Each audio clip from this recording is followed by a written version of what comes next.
we are with Padma Rao Sundarji, who's a very senior journalist from India, and now Padma has become an author, and she has become an author with this book, Sri Lanka, the New Country, which is an excellent book, which I would say in the recent times there have been several books written about Sri Lanka, but they have been negative. But Padma's book, I would say, is a very fair and a balanced book, and it's also positive. And Padma, the thing is, Padma has empathized with all Sri Lankans. Welcome to the program, Padma. Thank you. Tell me, what made you write this book? Bandula, it was actually a combination of various factors. You know, one of the main things is being a foreign correspondent myself. I had worked with the international media for a very long time, for about 25 years. And I began to notice that there was a kind of, there was a lot between the lines. There was a kind of rhetoric which was very different from when they described their own countries and their own wars and their own conflict situations, and that in Sri Lanka.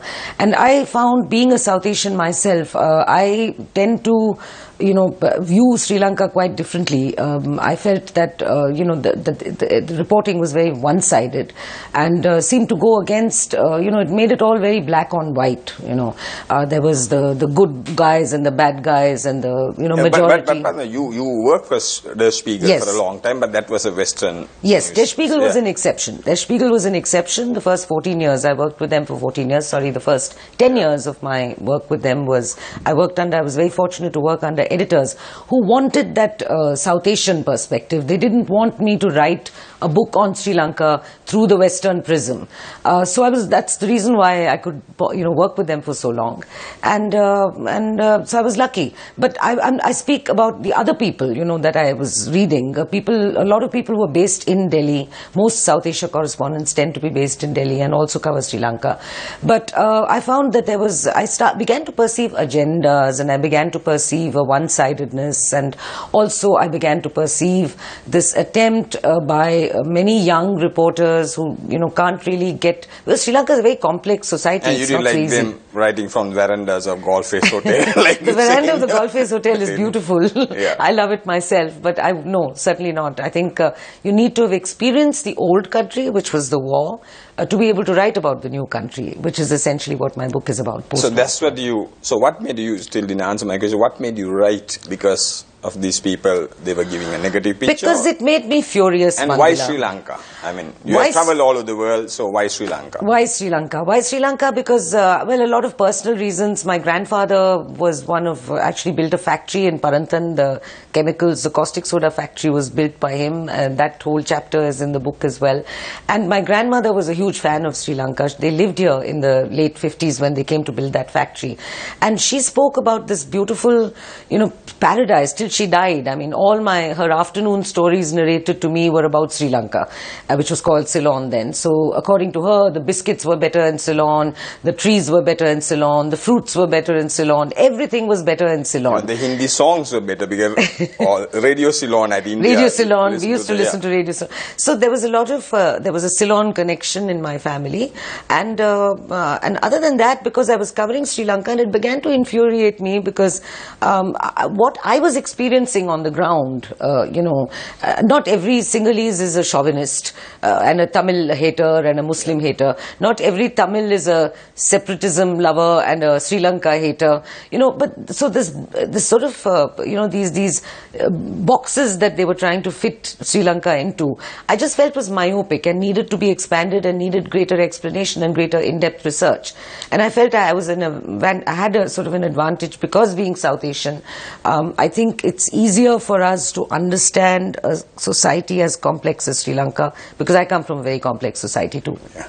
But I also realized that now, you have told me several times, you did the final interview with late Lakshman Khadragama. That's right. And I've noticed that you have been deeply hurt by that. So that also comes out in this book, because you pay a glowing tribute to Lakshman. Yes. So can you tell our viewers more on that? Sure. Well, it was, I mean, I had the very sad privilege of being the last person, and I was actually in his house to interview him about something entirely different. It was when the ceasefire was still holding, but it was exactly 1 year after the tsunami. And he was, and the ceasefire was already beginning to sort of, wear at the edges. And he told me, he said, there needs to be only, if there's one more killing, that'll be the end, and it's back to war. And exactly a week later, I was in my living room in Delhi, and I heard, the sad news that he had been assassinated. And it sort of shattered me, and I called the foreign ministry in Sri Lanka, and I said, look, am I by any chance the last person who spoke to him as a journalist? And they confirmed that. They called me back and said, yes, you were. He didn't meet anybody after that. So yes, I was I'll tell you why, to your question, to be more specific. Why was I shattered? Because he was, I think for me, he represented in many ways, I mean, people have this criticism, he was an elite Tamil, so to speak, the Cinnamon Gardens crowd kind of thing. But I think that he was much more than that. He was a hugely respected figure across the board in Sri Lanka as well as overseas. I mean, till today, everybody remembers the legendary late Mr. Kadir Gamar. So in that sense, yes, it was I did feel it was a personal loss, because I've always enjoyed every encounter with him as a foreign correspondent. And I was always speechless. He was the only politician who left me speechless. Padma, something very interesting about your book is, I don't know whether people love it or hate it, but you have exposed and slammed the Western media, Western diplomats and Western NGOs. I mean, when I say Western media, you're a journalist, you have slammed your colleagues and very hard hitting. I would like our viewers to know more about your thoughts.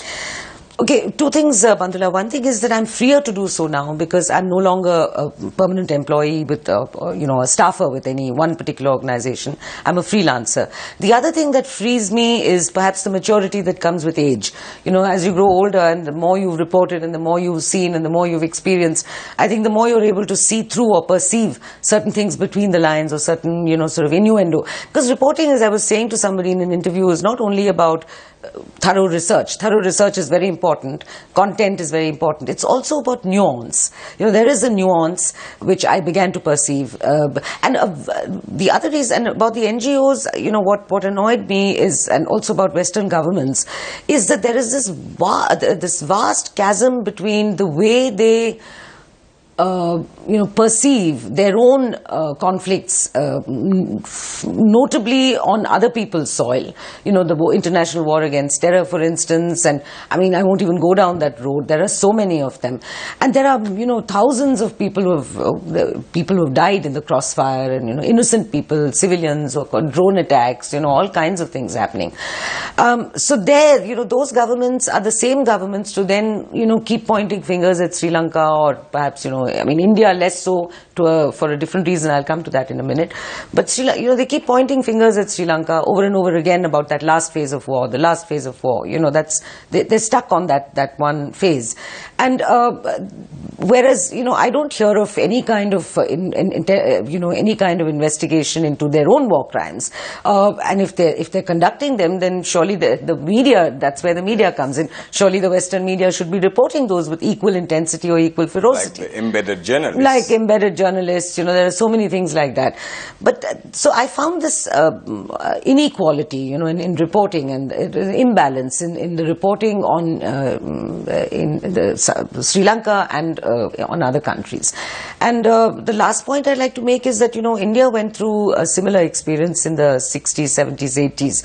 Reporting on India was always it was this kind of neo-Orientalist, neo-imperialist kind of vision. You want to keep talking about the bad things, the hard luck story, because you want to keep it that way.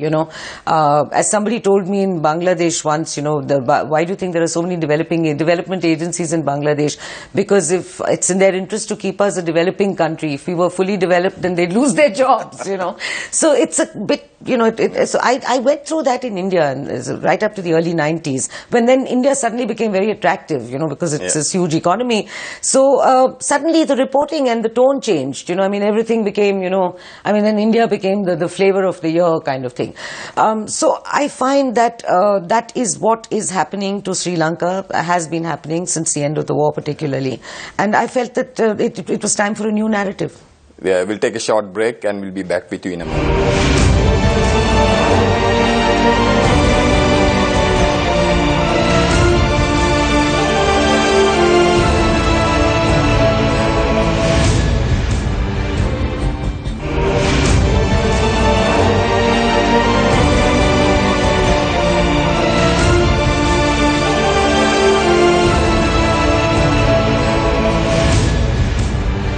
Welcome back to the program.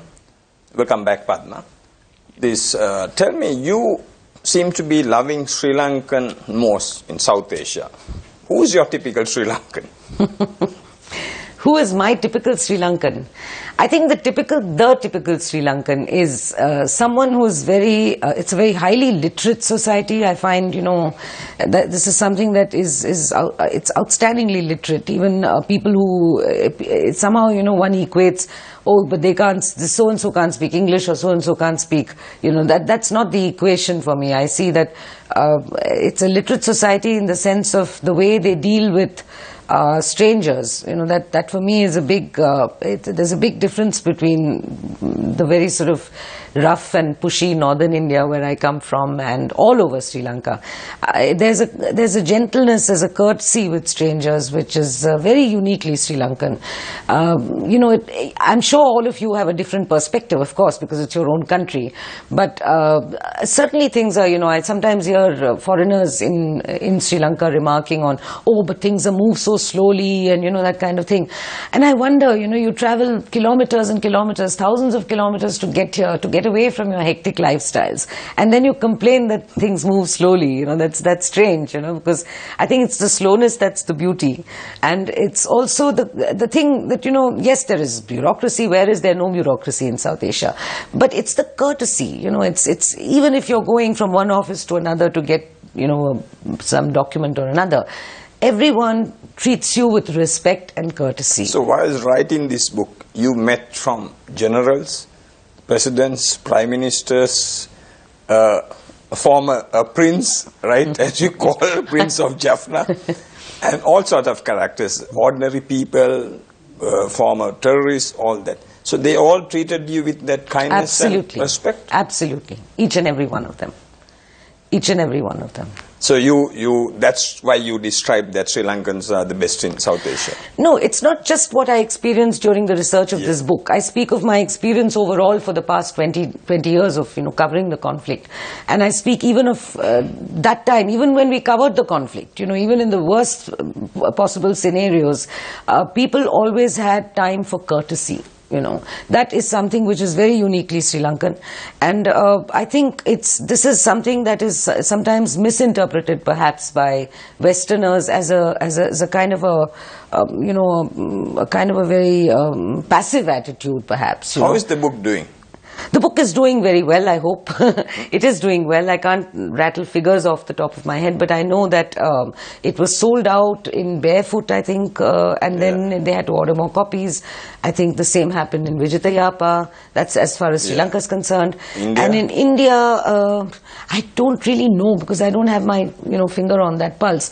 But I know that I'm always thrilled when I log online and see somewhere saying sold out or only 5 copies left. How is it in the West? Because some people who have read this told me that you have empathized with Sri Lanka and they consider it's a balance. And I think I did the review for a That's right, and then I feel it's a very balanced and a fair book. But how is it in the West? You think they are lapping it up or they don't like what you have written? Well, I'm glad you asked that question because I had an interesting encounter recently with a gentleman from Sweden who's apparently also going to soon write a book himself on, I think, the Norwegian role in Sri Lanka. And he contacted me and wanted to know more about the book, so I had a copy sent out to him. But, I was quite disappointed by what came from him later because initially I thought, here's someone who's willing to at least pick up the book and read a different point of view. But then what came tumbling out in his, the discourse we had later was just the same old usual Western perspective, for instance, he had this naive impression that the Norwegians were in it only for, as a philanthropic act. I think that is very naive because nobody is in any kind of international politics or multilateral politics just for philanthropy. There's always a give and take. So I did find it was a bit naive. So that's practically the only Western reaction I've had so far, because the book has not yet appeared in the West. It's available online, so Westerners can buy it, but it's published in India, and it's actually not been published by HarperCollins International yet.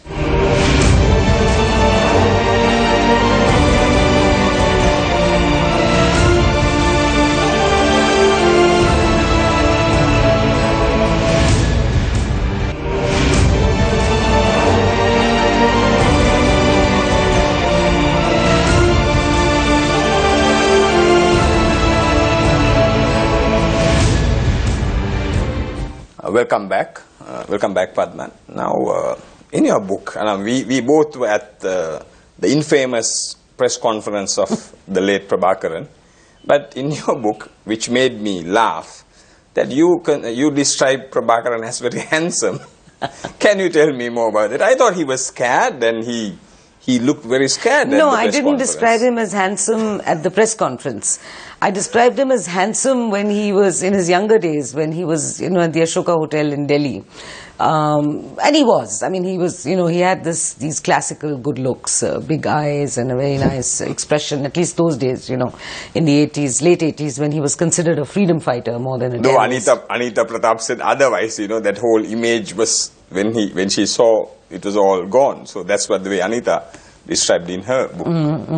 I haven't read the book yet, but yeah. So that's what I meant by handsome. No. I think the press conference, you're absolutely right. He did look kind of trapped, I would say. And he did for the first time speak of any political solution at all, and did not mention or said that he would accept a political solution. But unfortunately, things went the same old trajectory all over again. Padma, my final question to you is: now you are back to launch your book. Yes.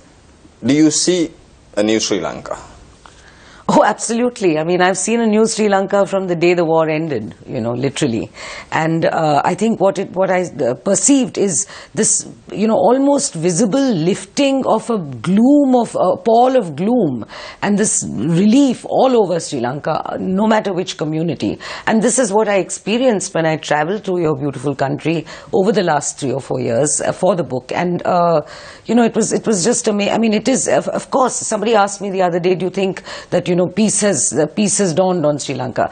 And I said, absolutely, peace has dawned. But if you're asking me whether, everything is fine and, picobello, as the Italians would say, no.